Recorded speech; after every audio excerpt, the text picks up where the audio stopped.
क्या आप जानते हैं कि उत्तराखंड की मशहूर होली के जनक एक मुस्लिम संगीतकार थे।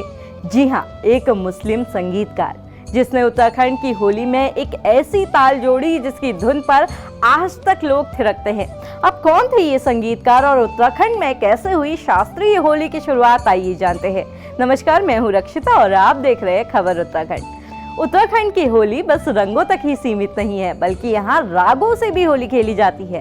कहते हैं कि उत्तराखंड की प्रसिद्ध कुमाऊनी होली चंद शासनकाल में शुरू हुई। इसके साक्ष्य की बात करें तो कई होली गीतों में कुमाऊं के चंदवंशी राजाओं का जिक्र आता है, जिस वजह से कई विद्वान ये मानते हैं कि चंद राजाओं के वक्त यहाँ होली शुरू हुई होगी।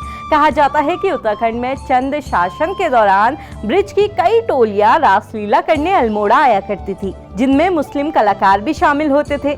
इन्हीं में से एक थे उस्ताद अमानत हुसैन। हुक्का क्लब के वरिष्ठ रंगकर्मी और लेखक शिवचरण पांडे बताते हैं कि उस्ताद अमानत हुसैन रामनगर के रहने वाले थे और 1870-80 के दशक में वो अल्मोड़ा के प्रमुख शास्त्रीय होली गायकों में से एक बन गए।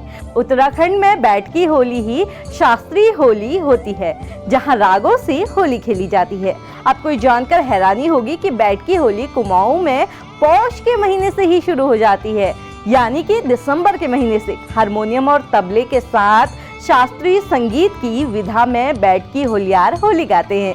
बता दें कि पौष माह के पहले रविवार से बसंत तक निर्वाण और भक्ति से भरी होलियां गाई जाती है।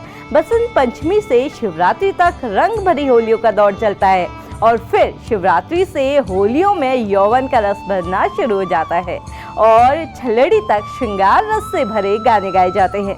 होली के अंतिम दिन टीके के साथ होली के भजनों और विदाई गीतों से होली को विदा किया जाता है। बता दें कि कुमाऊं में गाई जाने वाली इस खास बैठकी होली में इस्तेमाल होने वाली चाचर ताल की शुरुआत उस्ताद अमानत हुसैन ने ही की थी, जिस वजह से उस्ताद अमानत हुसैन को शास्त्रीय कुमाऊनी होली का जनक कहा जाता है। अगर आपने उस्ताद अमानत हुसैन के बारे में पहली बार सुना है तो हमें कमेंट करके जरूर बताइएगा और आप सभी को होली की ढेर सारी शुभकामनाएं।